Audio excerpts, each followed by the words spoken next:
अस्सलाम वालेकुम। अपना न्यू लेक्चर स्टार्ट करते हैं। हम क्या पढ़ रहे हैं सॉफ्टवेयर क्वालिटी एश्योरेंस में कि हम यहाँ पे चेक करते हैं कि जो आप प्रोडक्ट क्रिएट कर रहे हो तो क्या उस प्रोडक्ट में आपके पास क्वालिटी है कि नहीं, क्वालिटी ऑफ अ प्रोडक्ट आप क्रिएट कर रहे हो कि नहीं। तो उसके लिए आप क्या करते हो कि क्वालिटी की जो चेक करनी है उसके लिए आप क्या चेक करते हो, क्वालिटी के एट्रीब्यूट्स चेक करते हो कि आपने क्वालिटी एट्रीब्यूट्स अचीव किए हैं कि नहीं। तो वो आपके पास डिफरेंट क्वालिटी एट्रीब्यूट्स है, आपके पास रिलायबिलिटी है, आपके पास मेंटेनेबिलिटी है, आपके पास यूजिबिलिटी है, पोर्टेबिलिटी है, अडॉप्टेबिलिटी है, मेंटेनेबिलिटी है, इंटरऑपरेटेबिलिटी है, डिफरेंट आपके पास क्वालिटी एट्रीब्यूट्स है। तो वो आप चेक करते हो कि आप वो आपने क्वालिटी एट्रीब्यूट्स अपने प्रोडक्ट में अचीव कर लिए हैं कि नहीं। तो इसकी अगर हम एब्स्ट्रैक्ट डेफिनेशन पढ़ें तो इसकी एब्स्ट्रैक्ट डेफिनेशन जो चैप्टर 1 में डिस्क्राइब की गई है कि आपके पास क्वालिटी क्या है। आप यहाँ पे चेक करते हो कि क्या आपने जो यूज़र की रिक्वायरमेंट्स थी उसको फुलफिल की है कि नहीं। सेकेंड, आप चेक करते हो कि आपने जो प्रोडक्ट बनाया है क्या वो आपके पास रिलायबल है कि नहीं। एंड थर्ड, कि क्या आपके पास वो ईजी टू मेंटेनेबल है कि नहीं। तो अब यहाँ पे देखो कि इन दो चीज़ों को हमने क्यों स्टडी इसमें एब्स्ट्रैक्ट डेफिनेशन में डाला है कि आप लोग जब मॉडल्स पढ़ोगे, डिफरेंट मॉडल्स आप लोगों ने असाइनमेंट भी अभी तक कर ली होगी या कर रहे होंगे, तो उसमें आप लोग देखोगे कि जो आपके पास रिलायबल और मेंटेनेबिलिटी है ये हर मॉडल में डिफाइन किया गया है, क्योंकि वहाँ पे मेन टास्क हमारा ये है कि आप जो भी प्रोडक्ट क्रिएट कर रहे हो वो रिलायबल होना चाहिए और इजी टू मेंटेन होना चाहिए। सही। उसके अलावा हमने इसका क्या पढ़ लिया है, क्वालिटी मैनेजमेंट फ्रेमवर्क पढ़ लिया है। तो क्वालिटी मैनेजमेंट फ्रेमवर्क हमारे पास क्या है कि जब आप क्वालिटी अचीव करते हो तो उसके लिए क्या फ्रेमवर्क यूज़ करना है। अब आप लोग अगर सॉफ्टवेयर क्रिएट करते हो तो सॉफ्टवेयर क्रिएट करने के लिए आपको पता है कि आप क्या फ्रेमवर्क यूज़ करोगे, SDLC। तो यहाँ पे आपने अगर क्वालिटी अचीव करनी है तो उसके लिए क्या फ्रेमवर्क है, आपको याद हो हमने चैप्टर 2 में पढ़ा था कि आप लोग अपने ऑब्जेक्ट्स डिफाइन करते हो कि आपके पास कौन कौन से ऑब्जेक्ट्स है जिस पे हमने क्या करनी है, क्वालिटी लानी है। उसके बाद हम प्रोसेसेस पे बात करते हैं कि हमारे प्रोसेस कैसे होंगे। तो जितना अच्छा हम प्रोसेस क्रिएट करेंगे उतना अच्छा हमारे पास एक प्रोडक्ट क्रिएट होगा। फिर हमने रिक्वायरमेंट के ऊपर बात की थी कि रिक्वायरमेंट हमारे पास सबसे इंपॉर्टेंट चीज़ है कि अगर आपने अपने प्रोडक्ट की क्वालिटी को देखना है तो वो आपने क्या करना होगा, रिक्वायरमेंट की बेस पे उसको मेजर करना होगा। क्योंकि जब तक आपको क्वालिटी समझ नहीं आएगी तो आप किस तरह से एक अच्छा प्रोडक्ट क्रिएट करोगे। यूज़र की रिक्वायरमेंट क्या है। उसके बाद हमने यूज़र्स को स्टडी किया था कि आपके पास डिफरेंट यूज़र्स होते हैं, कस्टमर्स हो गए, यूज़र्स हो गए। कल के लेक्चर में भी हमने पढ़ा है कि कस्टमर्स क्या होते हैं, यूज़र्स कौन होते हैं। कि आपके पास चाहे जो क्लाइंट आया, डायरेक्ट आया, वो कहता है मुझे प्रोडक्ट क्रिएट करके दो, आप उसके लिए बनाते हो, या आप उस क्लाइंट के लिए प्रोडक्ट क्रिएट करते हो, उसने जो है मार्केट पे लॉन्च किया, मार्केट के लॉन्च करने के बाद वो डिफरेंट यूजर्स उसको यूज़ करेंगे। तो उन यूजर्स की भी रिक्वायरमेंट्स जो होंगे आपने उसको क्या करनी होती है, फुलफिल करनी होती है। उसके बाद हमने मैयर के बारे में पढ़ा था कि आपने अपने प्रोडक्ट को मैयर कैसे करेंगे, मतलब क्वालिटी तो आप लाएंगे ही लाएंगे, तो उस क्वालिटी को लाने के लिए उसको मैयर कैसे करेंगे। और फिर क्वालिटी को डिस्कस किया की क्वालिटी क्या है। तो फिर उसके बाद हमने कहा कि फ्रेमवर्क्स तो आपके पास ये आ गया जिसको आपने इसको फॉलो करके उसको क्या करनी है, क्वालिटी अचीव करनी है। उसके अलावा आप अब इसको फ्रेमवर्क को एबुलेट कैसे करोगे, चेक कैसे करोगे कि क्या आपने इस जो क्वालिटी है वो अचीव कर लिया कि नहीं। तो वहाँ पे हमने 4 स्टेप्स पढ़े थे। क्या 4 स्टेप्स थे कि सबसे पहले आपने अपनी रिक्वायरमेंट को, अगेन रिक्वायरमेंट आ गई है कि आपने अपनी रिक्वायरमेंट को डिटेल से स्टडी करना है, जो आपकी असाइनमेंट भी है मॉडल्स के ऊपर, कि आपने अपनी रिक्वायरमेंट को डिटेल में स्टडी करना है कि आपकी रिक्वायरमेंट है क्या। जब तक आपको पता नहीं है कि आपने प्रोडक्ट क्रिएट क्या करना है तो आप किस तरह से उस प्रोडक्ट पे काम करोगे। फिर रिक्वायरमेंट को स्टडी करने के बाद आपने अपने क्वालिटी एट्रीब्यूट्स या क्वालिटी फैक्टर्स डिफाइन करने हैं कि कौन से क्वालिटी एट्रीब्यूट आपकी रिक्वायरमेंट के साथ जाके सूटेबल है। उसके बाद फिर आप उसके सब क्वालिटी एट्रीब्यूट्स या सब क्वालिटी आप क्राइटेरिया डिफाइन करते हो कि आपके क्या क्वालिटी क्राइटेरिया। अब जैसे हमने स्टडी किया था कि अगर आपको फॉर एग्जांपल रिलायबिलिटी चाहिए, तो हमने पढ़ा कि मैकॉल मॉडल की रिलायबिलिटी क्या होती है कि हम वहाँ पे एरर टॉलरेंस को और उसकी एक्यूरेसी को देखते हैं। जबकि आईएसओ के स्टैंडर्ड में हमने उसकी मैच्योरिटी, फॉल्ट टॉलरेंस और रिकवरेबिलिटी के ऊपर डिस्कस किया। तो यहाँ पे आपने क्या किया कि आपने रिक्वायरमेंट स्टडी कर ली। रिक्वायरमेंट स्टडी करने के बाद आपको पता चला कि आपको कौन सी क्वालिटी एट्रीब्यूट चाहिए, रिलायबिलिटी चाहिए। अब रिलायबिलिटी आप चेक करो कि किस बेस पे चाहिए, उसकी सॉफ्टवेयर को मैच्योरिटी के लिए चाहिए, रिकवरेबिलिटी के लिए चाहिए, फॉल्ट टॉलरेंस के लिए चाहिए, एक्यूरेसी के लिए चाहिए। मतलब वहाँ पे आपकी रिलायबिलिटी किस चीज़ के लिए काम करिए, उसका क्राइटेरिया क्या है। वो स्टडी करने के बाद फिर आप कह दोगे कि मुझे रिलायबिलिटी किसके लिए चाहिए, फॉर एग्जांपल रिकवरेबिलिटी के लिए चाहिए, कि अगर आपका प्रोडक्ट फेल हो जाता है तो वो अपने आप को रिकवर कैसे करेगा, अपने आप को बैकअप कैसे करेगा। ठीक है, तो ये आपके पास क्या है, इस तरीके से आपने इसको डिफाइन करना है। फिर उसके बाद लास्ट में आपके पास था मैट्रिसेस, कि आप किस तरह से इसको चेक करोगे कि आपने क्वालिटी को अचीव कर लिया। तो अगर हम इसको ओवरऑल देखें, हम स्टार्ट से कह रहे हैं, आप लोग जब से सॉफ्टवेयर के ऊपर स्टडी कर रहे हो तो हम लोग कहते हैं कि अगर आपने एक अच्छा सॉफ्टवेयर क्रिएट करना है, quality of a software create करना है, तो उसके लिए आप क्या यूज़ करो, एसडीएलसी का मॉडल यूज़ करो। तो अगर एसडीएलसी के मॉडल में देखें तो सबसे पहले आपके पास क्या आती है, रिक्वायरमेंट्स। तो रिक्वायरमेंट्स को हमने अब देख लिया है कि क्वालिटी को अचीव करने के लिए हमें सबसे ज़्यादा फोकस किस पे करना है, इस पे रिक्वायरमेंट्स पे स्टडी करना है। तो वो क्या हो गया, हमारे पास क्वालिटी ऑफ अ प्रोडक्ट होगी। तो इसके लिए जब आप एसआरएस क्रिएट करोगे तो उसमें जो स्टैंडर्ड्स यूज़ करोगे, it should be a quality. ठीक है, वो आपके पास एक क्वालिटी ऑफ स्टैंडर्ड्स होने चाहिए। फिर उसके बाद आप देखो, आपके पास क्या आती है, वो आगे रिक्वायरमेंट्स को आपने क्या करना है, स्पेसिफाई करना है। तो वो अगेन क्या आगे कि उसको स्पेसिफाई किस मेथड के थ्रू करोगे कि वो एक अच्छा क्वालिटी ऑफ अ प्रोडक्ट आपको दे। फिर उसके बाद आपके पास क्या आ गया, हाई लेवल डिज़ाइन आ गया, आपके पास कंस्ट्रक्शन आ गई, आपके पास लो लेवल डिज़ाइन आ गया। अब ये 3 चीज़ें ऐसी हैं जो आपके पास क्या बनाती है, डॉक्यूमेंटेशंस क्रिएट करती है। तो अगर आपको याद हो तो हमने मैट्रिसेस में कहा था कि हम क्या करते हैं, या अगर मेजरमेंट में याद हो कि फ्रेमवर्क के मेजरमेंट में, कि हम इनको किस तरह से देखेंगे कि हमने क्वालिटी ऑफ अ प्रोडक्ट दी है। तो इसकी हम डॉक्यूमेंटेशंस को चेक करते हैं कि जो हम डॉक्यूमेंटेशंस बना रहे हैं, क्या ये हमारे पास क्वालिटी ऑफ डॉक्यूमेंटेशन है कि नहीं। अगर हम अब हाई लेवल डिज़ाइन को चेक करें, इसके लिए किस तरह से इसको चेक करेंगे डॉक्यूमेंटेशन। तो अगर आपको सॉफ्टवेयर आर्किटेक्चर का चैप्टर 3 याद हो तो हमने वहाँ पे पढ़ा है 4+1 मॉडल। ये 4+1 मॉडल जब तक आप प्रॉपरली क्रिएट नहीं करते तो आपके पास हाई लेवल डिज़ाइन है वो प्रॉपर क्रिएट नहीं होगा। तो फिर यहाँ पे डॉक्यूमेंटेशन में हम क्या चेक करेंगे कि क्या आपने 4+1 मॉडल को प्रॉपरली क्रिएट किया है कि नहीं। तो अगर ये प्रॉपरली क्रिएट किया तो इट मीन्स आपने क्या किया, एक quality of a product create किया। कंस्ट्रक्शन में अगर आपको याद हो तो हमने वहाँ पे पढ़ा था कि सीडो कोड का लिखने का क्या तरीका होता है। उसमें क्या था कि आपने पहले 4 प्रैक्टिसेस को डिफाइन किया, कौन कौन सी 4 प्रैक्टिसेस है। फिर आपने अपने सिस्टम लेवल को डिवाइड किया कि आपके पास कौन कौन से सिस्टम्स है, कंपोनेंट्स है, रूटीन्स है, इंटरनल रूटीन्स है। फिर इंटरनल रूटीन में आपके पास क्या है, पहले आप हेडर कमेंट्स को डिफाइन करते हो, फिर हेडर कमेंट्स को डिफाइन करने के बाद अपने फंक्शंस को डिफाइन करते हो, जो क्लासेस डिफाइन किए, वेरिएबल्स डिफाइन किए, और उसके अंदर जो आपके पास कोड होता है उसको थोड़ा बहुत कोड को आप डिस्कस कर देते हो। तो वो सब चीज़ें अगर प्रोसेसेस आपने फॉलो किए तो इट मीन्स कि आपके पास एक quality of a document create हुआ है। लो लेवल डिज़ाइन में ये है कि आपके पास जो कंस्ट्रक्शन आ गया और हाई लेवल डिज़ाइन आ गया, इसको दोनों को कंबाइन करके इनके लिए जो आप इंटरफेस डिसाइड करोगे कि कितना अच्छा आपके पास इंटरफेस होगा, मेन्यूज किस तरह से डिस्कस बनाओगे आप, कलर्स किस तरह से दोगे, थीम्स कैसे होगी, तो वो सब क्या होगी, अगेन डॉक्यूमेंटेशन। तो क्या है आपके पास एसडीएलसी में कि आपने रिक्वायरमेंट्स को तो डिस्कस कर लिया, उसका एसआरएस प्रॉपर बना लिया, एक क्वालिटी ऑफ डॉक्यूमेंटेशन क्रिएट कर ली। तो बाकी जो ये 3 स्टेप्स है इसमें भी आपने डॉक्यूमेंटेशन क्रिएट करनी है। तो उस डॉक्यूमेंटेशन को भी आपने ये देखना है कि जो आपने स्टैंडर्ड्स डिफाइन किए, जो मेथड्स डिफाइन किए, क्या वो प्रॉपर डिफाइन किए हैं कि नहीं। सही।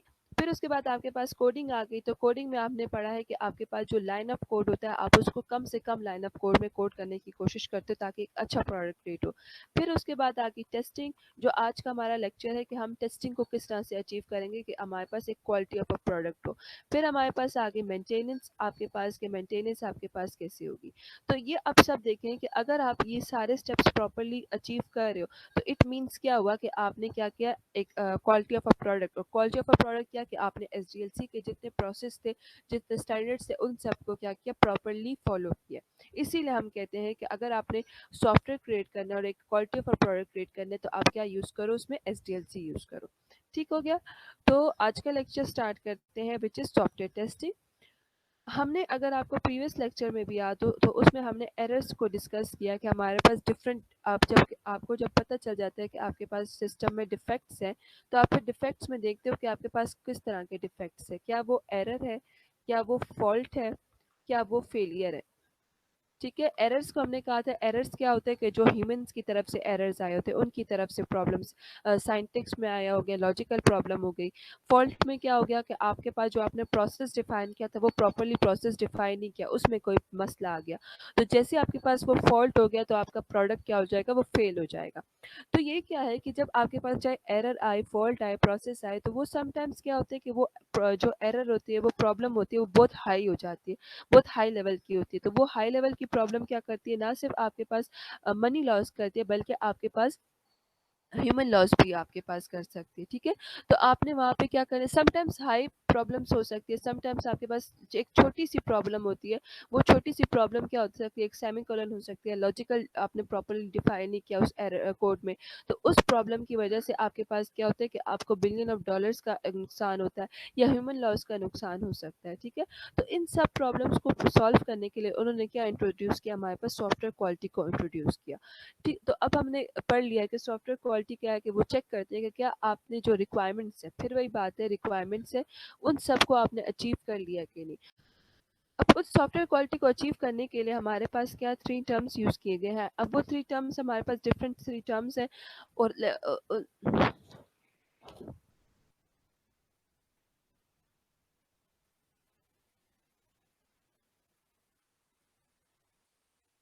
अब सॉफ्टवेयर क्वालिटी को अचीव करने के लिए हमारे पास थ्री टर्म्स के यहाँ कहते हैं कि थ्री टर्म्स यूज़ किए गए हैं, कि वो चेक करता है कि क्या आपके प्रोडक्ट में थ्री वो quality of a product create किया है कि नहीं। तो वो थ्री टर्म्स का बेसिकली गोल यही है कि वो चेक करता है कि क्या आपने क्वालिटी ऑफ अ प्रोडक्ट दिया है कि नहीं। लेकिन उसको अचीव करने के लिए उन सब के डिफरेंट डिफरेंट टास्क है। तो वो थ्री टर्म्स हमारे पास कौन से हैं, quality assurance, quality control and testing.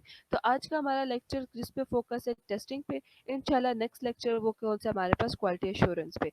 तो ये थ्री टर्म्स हमारे पास क्या है, वो फोकस क्या करती है कि आपको क्वालिटी ऑफ अ प्रोडक्ट देने की कोशिश करती है।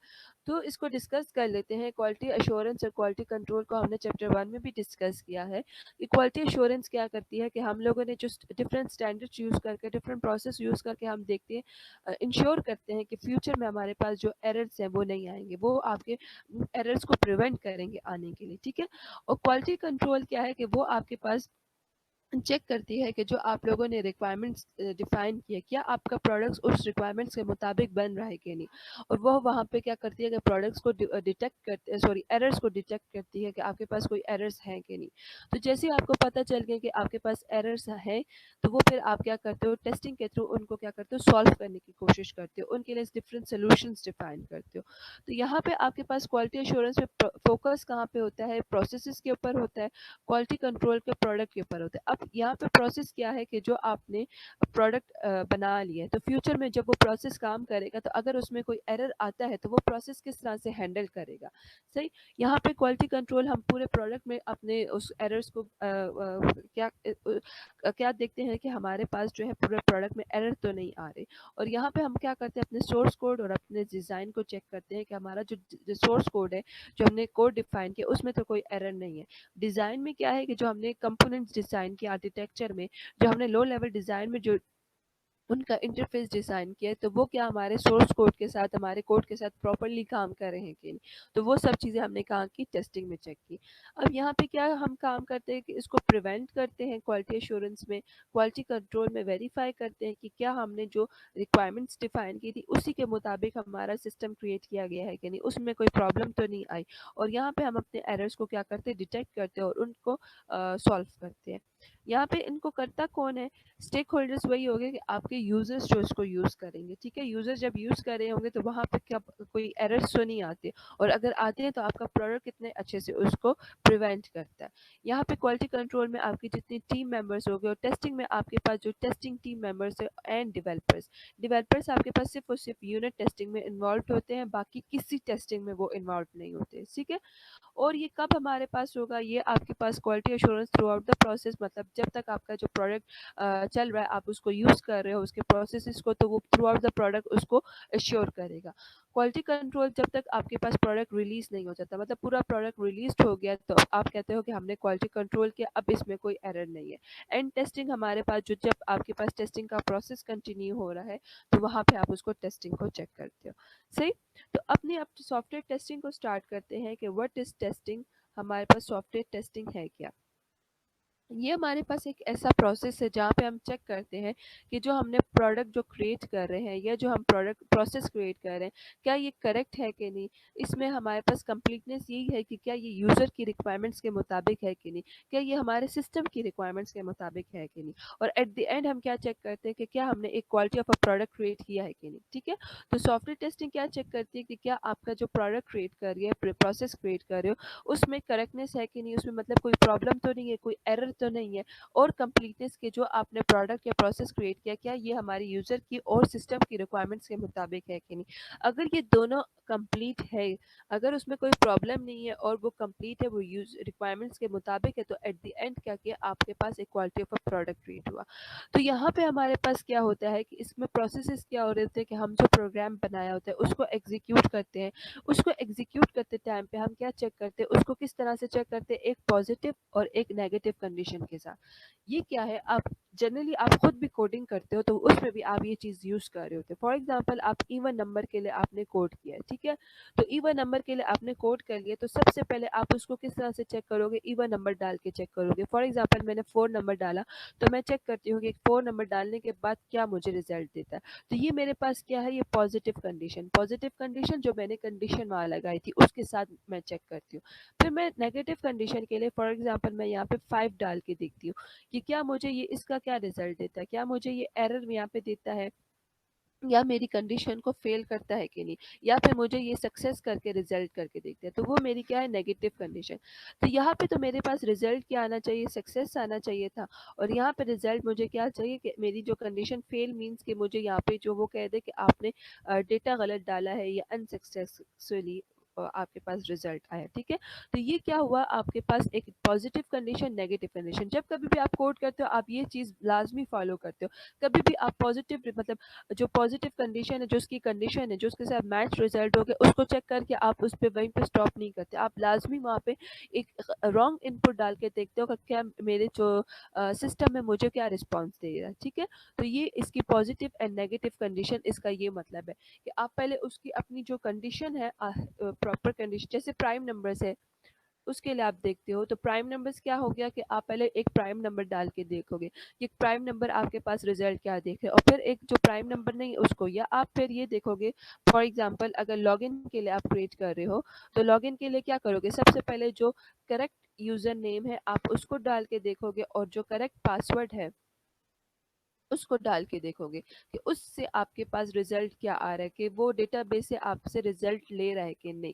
तो अगर ये रिजल्ट प्रॉपर दे रहा है तो हम कहेंगे कि हमारे पास क्या है, सक्सेसफुली आपके पास जो पॉजिटिव कंडीशन थी वो काम कर रही है। सेकेंड टाइम जो मेरे पास रॉन्ग यूज़र नेम है और रॉन्ग पासवर्ड है उसको डाल के देखेंगे कि वहाँ पे हमें क्या रिजल्ट दे रहा है। तो वो अगर वहाँ पे भी हमें करेक्ट रिजल्ट दे रहा है, मीन्स हमें कह रहा है कि आपके पास जो है ये यूज़र मौजूद नहीं है डेटाबेस में, या फिर ये आपने गलत यूज़र नेम या गलत पासवर्ड डाला है, उसको चेक करें। तो इट मीन्स क्या है कि मैंने नेगेटिव कंडीशन को भी अचीव कर लिया।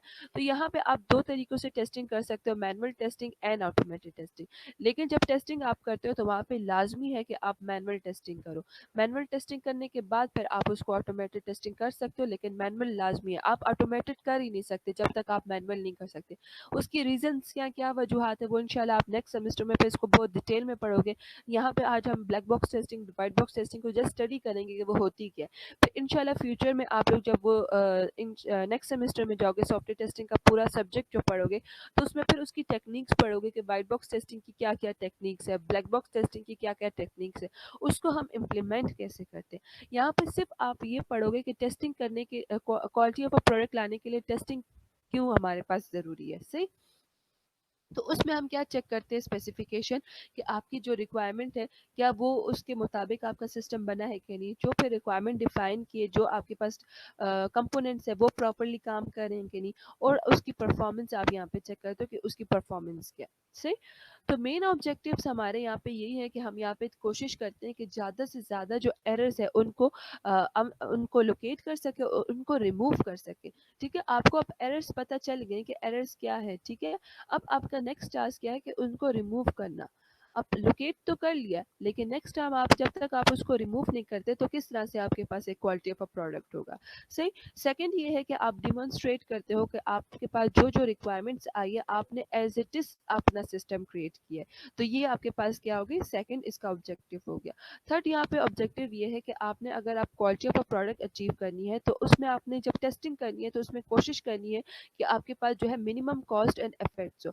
अब ये मिथ है लोगों की, काफ़ी लोगों की, कि वो टेस्टिंग को इसलिए यूज़ नहीं करते कि हम टेस्टिंग करेंगे तो हमारे पास जो होगी हमारी कॉस्ट ज़्यादा लगेगी और हमारा टाइम ज़्यादा लगेगा। लेकिन अगर आप टेस्टिंग नहीं करोगे तब आपके पास जो है ज़्यादा कॉस्ट और ज़्यादा इफेक्ट लगेगी। क्योंकि अगर from the start phase, from the requirement phase अगर आप उसकी टेस्टिंग कर रहे हो तो फिर क्या होगा कि आपको वहीं पे एरर्स पता चलेंगे, वहीं से एरर रिमूव होंगे, तो आगे जाके फिर वो एरर्स नहीं आएंगे बार बार। तो ये है कि अगर आप स्टार्ट से प्रॉपर टेस्टिंग करोगे ना तो आपके पास फिर क्या होगी कि मिनिमम कॉस्ट में और मिनिमम एफर्ट में आपके पास पूरा प्रोडक्ट क्या हो जाएगा, एक पूरा प्रोडक्ट टेस्ट हो जाएगा। ठीक है, तो ये जो मिथ है ना कि हम टेस्टिंग नहीं करते कि हमारे पास जो है टाइम वेस्ट होगा, ये निकाल ले। टेस्टिंग जितनी अच्छी आप करोगे उतना अच्छा आपके पास टाइम पे प्रोजेक्ट कंप्लीट होगा और टाइम पे आपके पास बजट में आपका प्रोजेक्ट कंप्लीट होगा। समटाइम्स होते हैं कि कुछ कंपोनेंट्स में आपकी टेस्टिंग की टाइमिंग ज़्यादा लग जाती है, लेकिन फिर उसको आप जो नेक्स्ट कंपोनेंट्स में वहाँ पे उसको एडजस्ट करने की कोशिश करें। और दूसरी एक मिथ ये है कि अक्सर लोग कहते हैं कि हम 100% जो आपका सॉफ्टवेयर है उसको 100% पूरे सॉफ्टवेयर को चेक करेंगे। ये इम्पॉसिबल है, ऐसा कभी नहीं हो सकता कि आप 100% एरर्स को रिमूव करोगे। यहाँ पे सॉफ्टवेयर टेस्टिंग में काम हमारा पहला यही होता है कि हमने अपने कंपोनेंट्स डिफाइन करने होते हैं कि ऐसे वो कौन से कंपोनेंट्स हैं जो हाईली जिस पे रिस्क ज़्यादा आएंगे, हम उन कंपोनेंट्स को उठा के, अगर फॉर एग्जांपल आपके पास 50 कंपोनेंट्स हैं तो उस 50 कंपोनेंट्स में से आप पे चेक करते हो कि वो कौन कौन से कंपोनेंट्स हैं जिसमें रिस्की मॉड्यूल ज़्यादा है, जिसमें हमारे पास इश्यूज ज़्यादा आ रहे हैं। फॉर एग्जाम्पल आपके पास वो 20 कंपोनेंट्स हैं, फिर आप इन 20 कंपोनेंट्स पे टेस्टिंग करोगे, रिमेनिंग जो आपके पास 30 कंपोनेंट्स है उस पे भी टेस्टिंग आपकी नहीं होती। सही हो गया। यहाँ पे हमारे पास थर्ड इन्होंने कहा है कि हमने high quality of test cases generate करने होते हैं, टेस्ट डेटा जनरेट करने होते हैं और फिर उनको अच्छे से उनको परफॉर्म करना होता है। जितना अच्छा आपके पास टेस्ट केसेस जनरेट हुए होंगे ना उतना अच्छा उतना इफेक्टिव आपके पास जो होगी टेस्टिंग होगी। ठीक है, और आपके इश्यूज आपकी प्रॉब्लम्स जो है वो सारे जल्दी लोकेट हो जाएंगे और सॉल्व हो जाएंगे। अब हम इन्होंने कहा है कि रोल ऑफ टेस्टिंग क्या है, the role of testing in software development life cycle, SDLC के अंदर हमारे पास टेस्टिंग का क्या रोल है। अब हमारे पास ये क्या है, एसडीएलसी क्या है, आपको अब पता है कि एसडीएलसी क्या है। ये हमारे पास एक स्टैंडर्ड है, एक मेथड है जिसको हम यूज़ करते हैं for develop software, quality of a software develop करने के लिए। हमारे पास एक फ्रेमवर्क है हमारे सॉफ्टवेयर को क्रिएट करने के लिए, डिफरेंट स्टेप्स मौजूद है, डिफरेंट एक्टिविटीज़ मौजूद है जिसको फॉलो करके हम एक अच्छा सा प्रोडक्ट क्रिएट करते हैं, quality of a product create करते हैं। दूसरा ये इंश्योर करती है हमारे पास कि हमने एक quality of a software create किया। सही, तो वो हमारे पास कौन कौन से स्टेप्स है एसडीएलसी के, आप क्या करते हो, रिक्वायरमेंट्स करते हो, उसको स्पेसिफाई करते हो, उस पे आप पे हाई लेवल डिज़ाइन करते हो, उस पे कंस्ट्रक्शन क्रिएट करते हो, लो लेवल डिज़ाइन क्रिएट करते हो, उसके बाद आप कोडिंग करते हो, टेस्टिंग करते हो और मेंटेनेंस आपके पास। ठीक है, फिर उसमें हमारे पास इन्होंने कहा है कि अगर आप वाटरफॉल मॉडल लेते हो तो वाटरफॉल मॉडल के अंदर हम टेस्टिंग कैसे करते हैं। अब वाटरफॉल मॉडल क्या है, हमारे पास काफ़ी पुराना मॉडल है जिसको आप काफ़ी लोग यूज़ करते हो क्योंकि आपके पास काफ़ी इजी मॉडल है। लेकिन वाटरफॉल मॉडल की एक रिक्वायरमेंट है कि जब कभी भी आप वाटरफॉल मॉडल यूज़ करोगे तो वो कब करोगे, जब आपकी रिक्वायरमेंट्स जो होगी वो बिल्कुल फिक्स्ड होगी। मतलब आपको पता है कि आपकी रिक्वायरमेंट्स अब ये रिक्वायरमेंट्स है, इसमें आप कोई चेंजेस नहीं होंगे, फिर आप इसको वाटरफॉल मॉडल को यूज़ कर सकते हो। तो उसमें आपके पास क्या प्लानिंग है, आपके यहाँ पे जो रिक्वायरमेंट्स होती है वो होगी, एनालिसिस होगी, जो आप इसको रिक्वायरमेंट्स को क्या करते हो स्पेसिफाई करते हो। फिर डिज़ाइन क्या हो गया, आपके पास हाई लेवल डिज़ाइन हो गया, आपके पास कंस्ट्रक्शन हो गई, आपके पास क्या होगी लो लेवल डिज़ाइन हो गया, इम्प्लीमेंटेशन में आपके पास कोडिंग हो गई, टेस्टिंग में आपके पास क्या होगी unit testing, implementation testing, system testing, user acceptance testing, and last में आपने सिस्टम को क्या कर दिया, मेंटेनेंस कर दिया। लेकिन ये प्रोसेस तब फॉलो होगा जब आपकी रिक्वायरमेंट्स जो होंगी वो बिल्कुल फिक्स्ड होंगी, तब आप इसको यूज़ कर सकते हो।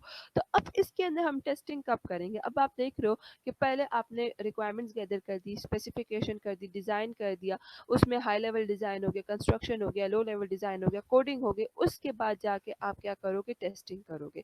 तो ये पूरा प्रोसेस करने के बाद जाके आप टेस्टिंग करोगे। तो यहाँ पे हमारे पास जो रिस्क है, आपके पास जो एरर्स हैं उसके चांसेस बहुत ज़्यादा हाई हो जाते हैं। ठीक है, इस ग्राफ से ही देख लें कि आहिस्ता-आहिस्ता आपके एरर्स जो होते हैं वो बहुत ज़्यादा हो जाते हैं और फिर इनको हैंडल करना हमारे पास बहुत ज़्यादा डिफ़िकल्ट टास्क हो जाता है।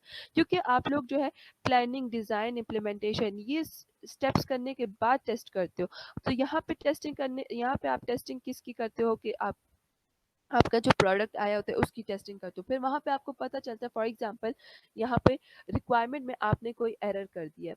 कोई जो रिक्वायरमेंट है वो अननीडेड रिक्वायरमेंट है, उस रिक्वायरमेंट की नीड नहीं थी। उस पे बहुत ज़्यादा टाइम लगा के आपने स्पेसिफाई किया, फिर उसको बहुत ज़्यादा टाइम लगा के हाई लेवल डिज़ाइन किया, कंस्ट्रक्ट किया, लो लेवल डिज़ाइन किया, कोडिंग भी करने में भी काफ़ी डिफ़िकल्टी हो रही थी। लेकिन टेस्टिंग में आके पता चला कि ये जो रिक्वायरमेंट थी वो तो हमारे पास क्या थी, वो अननीडेड रिक्वायरमेंट थी। ठीक है, वो रिक्वायरमेंट हमारे पास अननीडेड थी। तो हमें फिर पता चला कि हमने तो ये रिक्वायरमेंट फ़ायदे की नहीं थी, ये तो काम की नहीं थी, फालतू में हमने इस पे अपना टाइम वेस्ट किया। या फिर हो सकता है कोई ऐसी रिक्वायरमेंट हो सकती है जो आपने उसको प्रॉपर्ली कंप्लीट नहीं किया हो या उसमें लॉजिकली एरर हो। तो फिर आप उसको सॉल्व करने के लिए बिल्कुल स्टार्ट में जाओगे, उसकी रिक्वायरमेंट टीम के पास जाओगे, वो उसको रिमूव करेगी। फिर रिमूव करने के लिए वो फिर क्लाइंट से डिस्कस करेगी। हो सकता है क्लाइंट को भी भूला हो कि मैंने क्या चीज़ उस टाइम डिस्कस की हो। फिर दोबारा से काम होगा, फिर वहाँ पे टाइम वेस्ट हुआ। फिर डिज़ाइन आएगा उसका, उसके जो रिक्वायरमेंट गलत थी उसके लिए आप उसका हाई लेवल डिज़ाइन ठीक करोगे, कंस्ट्रक्शन ठीक करोगे, लो लेवल डिज़ाइन ठीक करोगे, फिर कोड ठीक करोगे, फिर दोबारा टेस्टिंग करोगे। तो ये हमारे पास जो है बहुत ज़्यादा टाइम कॉस्ट, बहुत ज़्यादा वेस्टेज ऑफ टाइम चला जाता है, बहुत ज़्यादा यहाँ पे कॉस्ट हमारे पास लग जाती है। ठीक है, तो इसलिए हमारे पास क्या है कि अगर आप वाटरफॉल मॉडल तब यूज़ करो जब आपकी रिक्वायरमेंट्स बिल्कुल फिक्स्ड हो, आपको पता है यहाँ पे कोई एरर नहीं है, कोई प्रॉब्लम नहीं है, फिर वाटरफॉल मॉडल यूज़ करें। लेकिन इसमें यही प्रॉब्लम होती है कि आपके पास एरर्स जो होते हैं, अगर फॉर एग्जांपल आपने प्लानिंग बिल्कुल ठीक कर दी है, स्पेसिफिकेशंस भी कर दी, सब चीज़ें ठीक कर दी, आपके पास प्रॉब्लम क्या आई, हाई लेवल डिज़ाइन में आपने मॉडल गलत उठा लिया या आपने वहाँ पे मेथड गलत डिफाइन कर दिया, तो वो आपको फिर दोबारा टेस्टिंग फेज़ में आके पता चलेगा। तो अब हाई लेवल डिज़ाइन में आप लोग तो टूल्स के बारे में भी डिस्कस करते हो, अपने हार्डवेयर्स के बारे में, सॉफ्टवेयर के बारे में। आपने गलत हार्डवेयर डिफाइन किया, आपने गलत सॉफ्टवेयर डिफाइन किया, उस पे आपने कोड किया, तो फिर कोडिंग पे भी आपकी सारा टाइम वेस्ट हो गया, आपने सारा गलत किया। तो आपके पास क्या होगा, प्रोडक्ट क्या होगा, डिले होगा और आपके पास जो होगा एट द एंड जो होगा प्रोडक्ट कंप्लीट नहीं होगा टाइम पे, जिससे आपकी अपनी कंपनी का नाम क्या होगा, खराब होगा। तो इसलिए वाटरफॉल मॉडल को इतना यूज़ नहीं किया जाता, उसकी जगह किसको यूज़ किया जाता है, एजाइल मॉडल को। अब एजाइल मॉडल क्या है, ये एक ऐसा मॉडल है जो आपके पूरे प्रोडक्ट को क्या कर देता है, ब्रेक कर देता है। ठीक है, डिवाइड कर देता है और फिर उन प्रोसेसेस को जो आप स्मॉल पार्ट्स में प्रोसेसेस हुए होते हो, आप उसकी आइट्रेशन करते हो। ठीक है, मतलब आपके पास एक फर्स्ट प्रोसेस है, उसके आप प्लान करते हो, उसके रिक्वायरमेंट्स गैदर करते हो, उसके लिए डिज़ाइन करते हो, उसके लिए कोड करते हो और उसको फिर इम्प्लीमेंट करते हो, फिर सेकंड फेज़ पे आ जाते हो, फिर थर्ड फेज़ पे आ जाते हो। तो इससे हमारे पास क्या होता है कि फ्रॉम द स्टार्ट आपके पास जो होती है टेस्टिंग जो होती है पैरेलल फेज़ पे आपके साथ-साथ चल रही होती है। रिक्वायरमेंट्स आपने गैदर की, तो रिक्वायरमेंट्स गैदर करने के साथ ही आपने उसको क्या कर दिया, टेस्ट कर दिया। फिर आपने क्या किया, जब उसके लिए हाई लेवल डिज़ाइन क्रिएट किया तो उसको भी आपने साथ ही क्या कर दिया, टेस्ट कर दिया। तो साथ-साथ आपकी क्या हो रही होती है, यहाँ पे टेस्टिंग हो रही होती है। सबसे पहले आपके पास क्या आया, प्रोडक्ट आया, उस प्रोडक्ट को आपने क्या कर दिया, डिवाइड कर दिया। फिर वन बाय वन प्रोडक्ट को उठाया और उसको प्लान किया, डिज़ाइन किया, उसको आपने डेवलप किया और रिलीज़ किया। फिर उसके बाद सेकंड का काम ये किया, थर्ड का। तो इसका ये है कि आपने प्लानिंग के साथ क्या की, टेस्टिंग की, डिज़ाइन के साथ टेस्टिंग की, डेवलपमेंट के साथ टेस्टिंग की, रिलीज़ के साथ टेस्टिंग की और एट द एंड आपके पास एक क्वालिटी ऑफ अ प्रोडक्ट क्या आ गया, रिलीज़्ड हो गया। तो ये आपके पास क्या है, एजाइल डेवलपमेंट साइकिल है जो आपको क्या इसकी मेन गोल, इसका मेन पर्पस क्या है कि फ्रॉम द स्टार्ट आपको क्या करती है, टेस्टिंग करती है ताकि एट द एंड आपके पास क्या हो, आपके पास एक quality of a product release हो सके। तो इस अप्रोच का मेन मकसद ये है कि फ्रॉम द स्टार्ट आपको एरर्स पता चल जाए और वो उसी फेज में आपके जो एरर्स जो है वो फिक्स्ड हो जाए ताकि आगे जाके आपके पास बहुत ज़्यादा एरर्स ना आए। ठीक है, दूसरा आपके पास कम्युनिकेशन। अब यहाँ पे कम्युनिकेशन कैसे हो रही है कि आपकी जो रिक्वायरमेंट टीम है वो आपके पास क्या कर रही है, रिक्वायरमेंट्स गैदर कर रही है, साथ ही आपके पास जो टेस्टिंग टीम है वो उस पर टेस्ट कर रही है, तो ये आपस में कम्युनिकेट कर रहे हैं। तो इनको पता है कि टेस्टिंग टीम किस किस रिक्वायरमेंट्स पे टेस्ट कर रही है, रिक्वायर और टेस्टिंग टीम को पता है कि रिक्वायरमेंट्स टीम कौन कौन से मेथड यूज़ करके टेस्ट रिक्वायरमेंट्स गैदर कर रही है। हाई लेवल डिज़ाइन में भी आके फिर वो उस तरह से आपस में कम्युनिकेट कर रहे होते हैं। फिर उनकी जो टेस्ट प्लान डिज़ाइन हुआ होता है उस टेस्ट प्लान में भी आपको पता चल जाता है, आपकी SDLC टीम मेंबर्स को भी, कि आपका जो टेस्ट है वो कौन-कौन से टीम मेंबर्स कर रहे हैं, कौन से टीम मेंबर्स रिक्वायरमेंट्स को चेक कर रहे हैं, कौन से टीम मेंबर्स आपके डिज़ाइन को चेक कर रहे हैं, कौन से टीम मेंबर्स आपकी कोडिंग को चेक कर रहे हैं। तो यहाँ पे आपकी क्या हो जाती है, कम्युनिकेशंस अच्छी हो जाती है और आपका जो है प्रोडक्ट जो होता है वो अच्छा क्रिएट होता है। ठीक है? यहाँ पे यही है कि आप you can find more about the roles and responsibilities. आपको पता चल जाती है कि टेस्टिंग टीम को भी पता चल जाता है कि उसकी टेस्टिंग टीम के किस-किस बंदे के क्या-क्या रोल है और एसडीएलसी टीम मेंबर को भी पता चल जाता है कि किस टीम मेंबर का क्या-क्या रोल्स है। ठीक है? तो सॉफ्टवेयर टेस्टिंग के प्रोसेसेस को डिस्कस करते हैं कि इसका क्या प्रोसेस है। तो इसका हमारे पास 3 मेजर स्टेप्स हैं। कौन-कौन से स्टेप्स हैं? आपने प्लान करना है, आपने उसको एग्जीक्यूट करना है, आपने रिपोर्ट करना है। अब टेस्ट प्लान हमारे पास बहुत इंपॉर्टेंट चीज़ है क्योंकि टेस्ट प्लान में आप रिक्वायरमेंट्स को स्टडी करके उसके लिए प्लान स्टडी बनाते हो। आपके पास क्या प्लानिंग है, रिसोर्सेज कौन से यूज़ होंगे, ऑटोमेटेड टूल करने से पहले आप मैनुअल टेस्टिंग कैसे करोगे, ऑटोमेटेड टूल कौन सा यूज़ होगा, मैनुअल टेस्टिंग में ब्लैक बॉक्स टेस्टिंग यूज़ करोगे, व्हाइट बॉक्स टेस्टिंग यूज़ करोगे, तो व्हाइट बॉक्स टेस्टिंग की कौन सी टेक्निक यूज़ करोगे। तो यहाँ पे हमारे पास क्या होती है, एट द एंड क्या डिलीवरी आपको मिल जाती है कि आपको टेस्ट स्ट्रेटजी या टेस्ट प्लान मिल जाता है और उसकी एस्टिमेशन के कितना आपके पास टाइम लगेगा, कितना बजट लगेगा टेस्ट करने के लिए। ठीक है? फिर आ जाते हैं आपके पास टेस्ट एग्जीक्यूशन। यहाँ पे क्या है कि जब आपने यहाँ पे प्लान कर दिया, ठीक है, तो उस प्लान करने के बाद यहाँ पे आप उसके लिए उस कंपोनेंट्स के लिए क्या करते हो, आपको पता है कि कौन कौन से कंपोनेंट्स पे आपने टेस्टिंग करनी है, तो उस कंपोनेंट्स के लिए आप क्या करते हो, टेस्ट केसेस जनरेट करते हो कि आपके पास टेस्ट केसेस क्या होंगे। फिर उसके लिए आप टेस्ट डेटा जनरेट करते हो कि उस टेस्ट केस को जनरेट करने के लिए टेस्ट डेटा क्या। ये इंशाल्लाह हमारे पास फिर नेक्स्ट सेमेस्टर का काम है कि टेस्ट केसेस कैसे जनरेट करते हैं, टेस्ट डेटा किस तरह से जनरेट करते हैं। लेकिन यहाँ पे आपको सिर्फ पता हो कि टेस्टिंग करने के लिए आपके पास क्या-क्या आपको चाहिए, ताकि फ्यूचर में जब हम वो सब्जेक्ट पढ़ेंगे तो आपको थोड़ा बहुत आइडिया हो कि हमने टेस्टिंग किस तरीके से करनी है। ठीक है?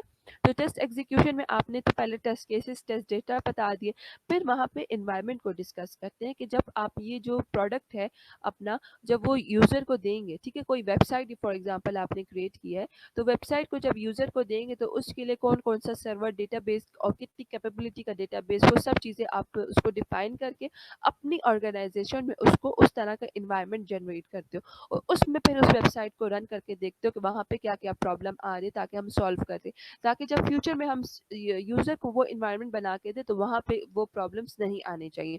तो that is what your test environment, कि जो हार्डवेयर्स लग रहे हैं, सॉफ्टवेयर्स लग रहे हैं, जिस तरह का एनवायरनमेंट ऑर्गेनाइज्ड होगा, उस सब चीज़ को आप चेक करते हो और फिर उन टेस्ट डेटा को टेस्ट डेटा को, टेस्ट केसेस को अपने एनवायरनमेंट के ऊपर एग्जीक्यूट करके देखते हो कि आपके पास क्या-क्या प्रॉब्लम्स आ रही हैं, ठीक है?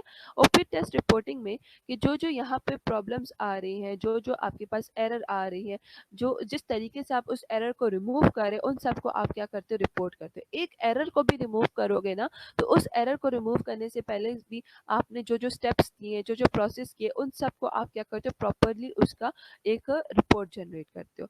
तो ये हमारे पास फिर आगे इसको डिफरेंट स्टेप्स में डिवाइड किया गया है जिसको हम क्या कहते हैं, सॉफ्टवेयर टेस्टिंग लाइफ साइकिल। ठीक है? हमारे पास सॉफ्टवेयर टेस्टिंग लाइफ साइकिल है। अब हमारे पास जो रिक्वायरमेंट एनालिसिस है और टेस्ट प्लानिंग है, ये हमारे पास टेस्ट प्लानिंग फेज में आती है। ठीक है? ये इस फेज में आती है। फिर टेस्ट एग्जीक्यूशन है जो हमारे पास ये इस फेज में आती है कि आपने टेस्ट केस डेवलपमेंट किए, कि टेस्ट जितने भी केसेस है उनको डेवलप किया, अपना एनवायरनमेंट सेटअप किया और फिर उनको एग्जीक्यूट किया। तो ये फर्स्ट स्टेप हो गया, ये सेकंड स्टेप हो गया। और टेस्ट साइकिल क्लोजर क्या होता है कि आपके पास जो जो ये रिपोर्ट्स आई होती है उनको आप एट द एंड जब बिल्कुल टेस्टिंग कंप्लीट हो जाती है उनको आप फिर क्या करते हो, डिस्कस करते हो अपने बाकी टीम मेंबर्स के साथ कि हमारे पास क्या-क्या मसले आए थे, क्या-क्या प्रॉब्लम्स आए थे इन रिपोर्ट्स को पढ़ के, ताकि फिर इन द फ्यूचर में हमारे पास वो प्रॉब्लम्स और वो प्रॉब्लम्स ना आए। सही? तो ये हमारे पास सॉफ्टवेयर टेस्टिंग लाइफ साइकिल है जो इंशाल्लाह फ्यूचर में इसको डिस्कस करेंगे। लेकिन अभी हम सिर्फ ये 3 प्रोसेसेस डिस्कस कर लेते हैं कि ये 3 प्रोसेस क्या है हमारे पास। तो सबसे पहला हमारे पास क्या है, टेस्ट प्लानिंग। टेस्ट प्लानिंग क्या है हमारे पास, जहाँ पे हम प्लान करते हैं कि हम टेस्ट को किस तरह से जनरेट करेंगे। ठीक है? तो यहाँ पे टिपिकली यही हमारे पास इन्होंने डिस्कस किया है कि हमारे प्रिपरेशंस को डिस्कस करते हैं एंड प्लानिंग को डिस्कस करते हैं। तो यहाँ पे हमारा मेन गोल यही है कि सबसे पहले तो हम कस्टमर के ऑब्जेक्टिव्स को स्टडी करते हैं कि हमारे कस्टमर का मेन ऑब्जेक्टिव्स क्या है। ठीक है? वो जो प्रोडक्ट क्रिएट करना चाह रहा है उसका ऑब्जेक्टिव क्या है। फिर जो हम प्रोडक्ट क्रिएट कर रहे हैं उस प्रोडक्ट का पर्पस क्या है। ठीक है? आपको कस्टमर आके कहते हैं मुझे वेबसाइट क्रिएट करके दो, फॉर एग्जांपल शॉपिंग वेबसाइट की। ठीक है, तो वो आपको पता चल गया कि कस्टमर की ऑब्जेक्टिव क्या है, इट्स अ शॉपिंग वेबसाइट। तो अब इस शॉपिंग वेबसाइट का क्या मेन पर्पस है, आप उसको डिस्कस करते हो। फिर उसको डिस्कस करने के बाद आप उसमें रिस्की मॉड्यूल्स फाइंड करते हो कि कौन कौन से रिस्की मॉड्यूल्स है जिसके ऊपर हमने टेस्ट करनी है। याद रखें कि जो भी आप प्रोडक्ट क्रिएट करें उसको कंप्लीट टेस्टिंग आप नहीं कर सकते, वो एक बहुत डिफिकल्ट टास्क है। तो उसमें आप क्या करते हो कि कौन से जो रिस्की मॉड्यूल्स होते हैं ना, आप उसको पिक कर लेते हो और फिर उसके लिए आप प्लान डिस्कस करते हो, उस पे जाके आप टेस्टिंग करते हो। ठीक है, यहाँ पे हमारे पास क्या है, टेस्टिंग डॉक्यूमेंटेशन ये कहते हैं कि ये हमारे पास हेल्प करती है टेस्टिंग को सीक्वेंस देने के लिए कि कौन सा फेज हमने कब करना है, क्या क्या स्टेप्स हमने कब उठाने हैं। तो वो पूरे क्या है, आपकी जो एक्टिविटीज़ होती है ना उसको कोऑर्डिनेट करें, उसको डिफाइन करें कि कौन सी एक्टिविटीज़ हमने कब करनी है और आपके पास कौन से टीम मेंबर्स का क्या क्या काम है। तो इसमें हमारे पास रोगर प्रेसमैन ने डिफाइन किया टेस्टिंग को कि टेस्टिंग हमारे पास के एक ऐसी स्ट्रेटजी है जो हमारे पास as a kind of a road map है। अब रोड मैप क्या होता है हमारे पास, कि आपने किसी डेस्टिनेशन पे जाना है तो आप मैप में वो डेस्टिनेशन डाल देते हो और वो फिर जिस जिस जिस स्टेप से होके गुजर डेस्टिनेशंस पे जाना होता है, आप उन जगहों से गुजर के अपनी डेस्टिनेशन पे जाते हो। तो सेम हमारे पास जो टेस्ट प्लान टेस्ट स्ट्रेटजी हमारे पास रोड मैप की तरह है कि आपने अपने प्रोडक्ट क्या हमारा डेस्टिनेशन है, उस डेस्टिनेशन पे पहुंचने के लिए हमने कौन कौन से स्टेप्स से होके गुजरना है, कौन कौन से प्रोसेस से होके गुजरना है, कौन कौन से मेथड्स को यूज़ करके हमने उस डेस्टिनेशन पे गुजरना है। ठीक है, और यह भी हमें डिफाइन कर देते हैं कि कितने टाइम के अंदर कितना एफर्ट लगा के कौन कौन से रिसोर्सेज यूज़ करके हम उस डेस्टिनेशन पे पहुंचेंगे। तो that is what your test plan. James Page ने कहा है हमारे पास कि टेस्ट प्लान हमारे पास क्या कि हमें डिफाइन करते हैं कि कौन कौन से हमारे टास्क हैं जो हाई रिस्की मॉड्यूल्स हैं, जो हमें बहुत ज़्यादा चैलेंजेस देंगे। तो हम उसके लिए फिर क्या करते हैं, अपने प्रोडक्ट को टेस्ट प्लान करते हैं। ठीक है, इन्होंने कहा कि टेस्ट स्ट्रेटजी हमारे पास एक हाई लेवल डॉक्यूमेंटेशन है जिसमें हम डिस्कस करते हैं कि कौन कौन से अप्रोचेस हम यूज़ करेंगे और उसको डिटेल में डिस्कस करते हैं कि किस तरह से टेस्ट करेंगे, कौन कौन टेस्ट करेगा, कौन से मेथड्स को लेके हम टेस्ट करेंगे। तो that is what your test plan. ठीक है, तो टेस्ट प्लान में हमारे पास क्या होती है कि बेसिकली हमारे पास कौन क्रिएट करता है, जो आपका प्रोजेक्ट मैनेजर होता है या जो आपकी टेस्टिंग टीम का जो मैनेजर होता है ना, वो आपके पास टेस्ट प्लान को क्रिएट करता है। तो टेस्ट प्लान में जो आपने रिस्क की मॉड्यूल्स डिफाइन कर दिए, जो टास्क डिफाइन कर दिए, उसको इंडिविजुअली उस पर काम करते हो आप लोग, उसको डिस्कस करते हो और फिर जब आपके पास फ्यूचर में जब वो आपने आपके जो टीम मेंबर्स हैं यहाँ पे जब आपने टेस्ट प्लान कर दिया ना, तो वो फिर कौन कौन फॉलो करते हैं, ये टीम मेंबर्स उनको फॉलो करती है। तो जब उसमें कोई चेंजेस करनी होती है, उस पे काम करना होता है, फिर वो आप किसको अपडेट करते हो, अपने मैनेजर को साथ साथ अपडेट कर रहे होते हो कि हमने टेस्ट केसेस उसके लिए जनरेट कर लिया, हमने एनवायरनमेंट सेटअप कर लिया, हमने एग्जीक्यूट कर दिया। ठीक है, तो आपने जो क्या है, अपने जो प्रोजेक्ट मैनेजर है उसको आप क्या करते हो, साथ साथ अपडेट कर रहे होते हो। सही, आपने अब जब टेस्ट प्लान क्रिएट करना है तो उसके लिए आपके पास IEEE 829 के नाम से 829 जो एक स्टैंडर्ड है, उन्होंने 8 स्टेप्स डिफाइन किए हुए हैं कि किस तरह से आपने अपना टेस्ट प्लान डिस्कस करना है। तो सबसे पहला तो क्या है, आप अपने प्रोडक्ट को एनालाइज करते हो कि आपका प्रोडक्ट है क्या। ठीक है, SRS को स्टडी करके, क्योंकि अभी इस फेस में क्या है कि आपके पास SRS अभी बना हुआ है। ठीक है, उसको आपने स्टडी किया और स्टडी करने के बाद क्या किया, आपने एनालाइज किया अपने प्रोडक्ट को। अब यहाँ पे आप देखें, अब रिक्वायरमेंट एनालिसिस हो रही है तो SDLC में रिक्वायरमेंट एनालिसिस कहाँ हो रही है, जब आपके पास रिक्वायरमेंट एंड फॉर्मल स्पेसिफिकेशन का स्टेप हो रहा है तो वहाँ पे आपके पास क्या हो रही है, रिक्वायरमेंट एनालिसिस हो रही है। फिर टेस्ट प्लानिंग आपके पास कहाँ हो रही है, जब आपके पास क्या हो रही है, हाई लेवल डिज़ाइन क्रिएट हो रहा है, कंस्ट्रक्शन क्रिएट हो रहा है और आपके पास लो लेवल डिज़ाइन हो रहा है, तो वहाँ पे क्या हो रही है, test planning. Test case development आपके पास कहाँ हो रहे हैं, जब आपके पास कोडिंग हो रही होती है तो वहाँ पे आपके पास क्या हो रहे थे, टेस्ट केस डेवलपमेंट क्रिएट हो रहे थे। फिर आप साथ ही उसको क्या कर लेते हो, एनवायरनमेंट सेटअप कर लेते हो कि जैसे हमारे पास SDLC में कोडिंग कंप्लीट हो तो वो इन टेस्ट केसेस को और एनवायरनमेंट को यूज करके क्या करे, अपने प्रोडक्ट को टेस्ट कर दे। तो वो क्या हो जाएगा, टेस्ट एग्जीक्यूशन में आ जाएगा। तो आपके पास SDLC और STLC दोनों पैरेलली काम कर रहे होंगे। ठीक है, साथ साथ काम कर रहे हैं। तो यहाँ पे क्या किया, जब आपको SRS मिल गया तो आपने डिटेल में अपना प्रोडक्ट को स्टडी किया कि आपका प्रोडक्ट है क्या। उसके लिए फिर आप अपनी स्ट्रेटजीज डिफाइन करते हो। स्ट्रेटजीज में क्या हो गया कि आप उसका स्कोप डिफाइन करते हो कि बेसिकली आपकी टेस्टिंग का मेन पर्पस क्या है। ठीक है, मेन पर्पस क्या, आपने उसको डिफाइन किया। उसमें फिर आपने जाके रिस्क डिफाइन किए। अब ये रिस्क क्या है, ये वाले रिस्क कि फ्यूचर में जाके अगर आपके पास कोई प्रॉब्लम आता है, क्योंकि अभी आपके पास सिर्फ और सिर्फ SDLC में एसआरएस कंप्लीट हुआ, ठीक है? और एसआरएस को स्टडी करके आपने कहा कि फ्यूचर में जाके ये प्रॉब्लम्स आएँगे और इन प्रॉब्लम्स को आप इस तरीके से सॉल्व करोगे। तो वो आप कहाँ डिस्कस करते हो? टेस्ट स्ट्रेटजी में। दूसरा आप यहाँ पे ये डिफाइन कर देते हो कि आपके पास जो है टेस्ट केस डेवलपमेंट कौन-कौन करेगा, टीम मेंबर्स करेंगे, उसके उनके नेम डाल देते हो। एनवायरनमेंट सेटअप कौन बनाएगा, उसका नेम डाल दोगे। टेस्ट एग्जीक्यूशन कौन करेगा, उसका नेम डाल देंगे। दूसरा ये कि एसडीएलसी जो है, इसकी अपनी पूरी टीम है। ये टीम्स और एसडीएलसी की टीम जो है ये दोनों अलग होते हैं। ये दो कोई भी से अगर एसडीएलसी का मेंबर टेस्टिंग करना चाहता है वो नहीं कर सकता और एसडीएलसी का मेंबर अगर एसडीएलसी में इन्वॉल्व होना चाहता है तो वो नहीं हो सकता। एसडीएलसी में सिर्फ और सिर्फ जो कोडिंग में डेवलपर्स अगर यूनिट टेस्टिंग कर सकते हैं उसके अलावा वो टेस्टिंग के किसी फेज में इन्वॉल्व नहीं होंगे। सही, तो ये कुछ पॉइंट्स है वो याद रखें। तो आप यहाँ पे टेस्ट स्ट्रेटजी में स्कोप्स डिफाइन कर देते हो अपने टेस्टिंग का। दूसरा अपने रिस्क डिफाइन करते हो कि कौन कौन से रिस्क आएंगे और आपकी टेस्टिंग कौन कौन करेगा। फिर टेस्ट ऑब्जेक्टिव्स ये हैं कि आपने अपना प्रोडक्ट अब डिटेल में स्टडी कर दिया तो उसको डायग्राम फॉर्म में ब्रेक करते हैं कि आपके पास कौन कौन से फंक्शंस होंगे, कौन कौन से सर्विसेज होंगे, उसको डिस्कस कर दिया। अब ट्रस्ट क्राइटेरिया। अब ये हमारे पास अक्सर लोगों की मिथ है कि आप क्या करते हो अपने प्रोडक्ट को क्या करते हो 100% टेस्ट करते हो विच इज़ टोटली इम्पॉसिबल। ठीक है, आपने डिफाइन कर दिया यहाँ पे अपने टास्कों के किस किस फॉर एग्जांपल मैं 20 कंपोनेंट्स या 20 टास्क पे टेस्टिंग करूंगी। तो अब इस 20 टास्क पे मैं टेस्टिंग करूंगी तो मैं किस पॉइंट तक आके कहती हूँ कि मैं अच्छा मेरी टेस्टिंग कंप्लीट हो गई। तो वो हम यहाँ पे डिफाइन करते हैं, अपना एग्जिट क्राइटेरिया डिफाइन करते हैं कि मैं हम कहते हैं कि मैंने फर्स्ट टास्क कंप्लीट कर लिया तो मैंने टेस्टिंग कंप्लीट कर ली तो किस बेस पे आपने कहा वो हम यहाँ डिफाइन करते हैं। रिसोर्सेज प्लानिंग में कि आपके पास कितने ह्यूमंस लगेंगे, कौन कौन सा आप टूल यूज़ कर रहे हो, अगर मैनुअल टेस्टिंग कर रहे हो वहाँ पे कोई टूल यूज़ कर रहे हो तो वो कौन सा, ऑटोमेटेड टेस्टिंग कर रहे हो तो कौन से टूल्स यूज़ कर रहे हैं वो डिस्कस करते हैं। फिर एनवायरनमेंट को आपने टेस्टिंग करनी है तो उसके लिए आप प्लान करते हो कि किस तरह से आप एनवायरनमेंट को सेटअप करोगे।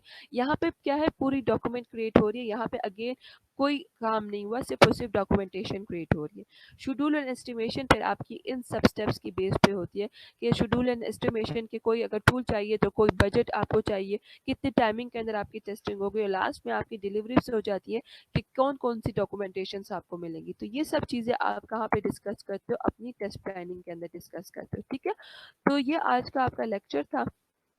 इंशाल्लाह कल के लेक्चर में फिर सेकंड पॉइंट से स्टार्ट करेंगे। तो आज के लेक्चर में हमने टेस्टिंग का यही ऑब्जेक्टिव पढ़ा कि आपने क्या करनी है, अगर टेस्टिंग करनी है तो उसके लिए आप क्या करोगे, एसटीएलसी को फॉलो करोगे और एसटीएलसी फॉलो करके आपकी जो रिक्वायरमेंट्स है, आपका जो प्रोसेस है उसको कंप्लीट करोगे, उसके फंक्शनल रिक्वायरमेंट्स को कंप्लीट करोगे तो एट द एंड क्या होगा, आपको इक्वालिटी ऑफ प्रोडक्ट मिलेगा और आपके पास जो जो एरर्स आ रहे हैं उनको रिमूव करोगे तो इट मीन्स क्या है कि आपको एक क्वालिटी ऑफ प्रोडक्ट मिलेगा। ठीक है, तो ये आज का आपका लेक्चर था। होप सो आपको समझ आ गई होगी।